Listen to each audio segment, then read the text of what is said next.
The Wise Woman. Chapter 1. There was a certain country where things used to go rather oddly. For instance, you could never tell whether it was going to rain or hail, or whether or not the milk was going to turn sour. It was impossible to say whether the next baby would be a boy or a girl, or, even after he was a week old, whether he would wake sweet-tempered or cross.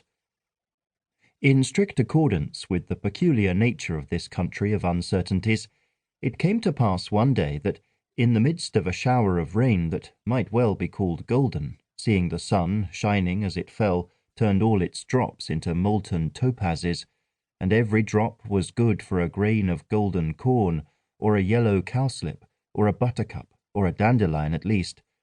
While this splendid rain was falling, I say, with a musical patter upon the great leaves of the horse-chestnuts, which hung like Vandyke collars about the necks of the creamy red-spotted blossoms, and on the leaves of the sycamores, looking as if they had blood in their veins, and on a multitude of flowers, of which some stood up and boldly held out their cups to catch their share, while others cowered down laughing under the soft patting blows of the heavy warm drops.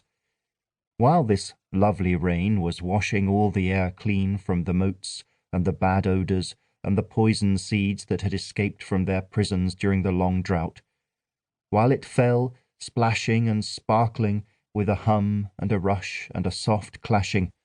But stop, I am stealing, I find, and not that only, but with clumsy hands spoiling what I steal. O rain, with your dull twofold sound, the clash hard by and the murmur all round. There, take it, Mr. Coleridge.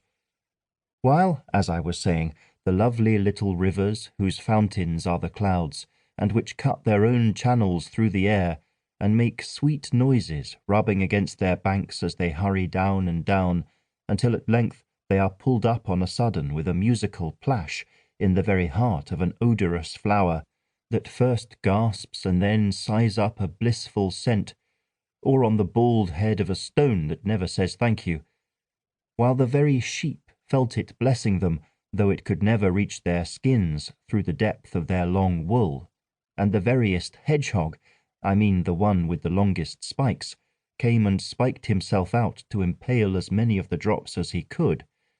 While the rain was thus falling, and the leaves, and the flowers, and the sheep, and the cattle, and the hedgehog were all busily receiving the golden rain, something happened.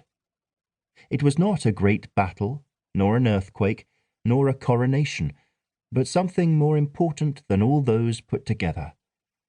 A baby girl was born, and her father was a king, and her mother was a queen, and her uncles and aunts were princes and princesses, and her first cousins were dukes and duchesses, and not one of her second cousins was less than a marquis or marchioness, or of her third cousins less than an earl or countess, and below a countess they did not care to count. So the little girl was somebody. And yet, for all that, strange to say, the first thing she did was to cry.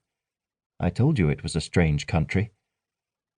As she grew up, everybody about her did his best to convince her that she was somebody, and the girl herself was so easily persuaded of it that she quite forgot that anybody had ever told her so, and took it for a fundamental, innate, primary, first-born, self-evident, necessary and incontrovertible idea and principle that she was somebody. And far be it from me to deny it. I will even go so far as to assert that in this odd country there was a huge number of somebodies. Indeed, it was one of its oddities that every boy and girl in it was rather too ready to think he or she was somebody. And the worst of it was that the princess never thought of there being more than one somebody, and that was herself.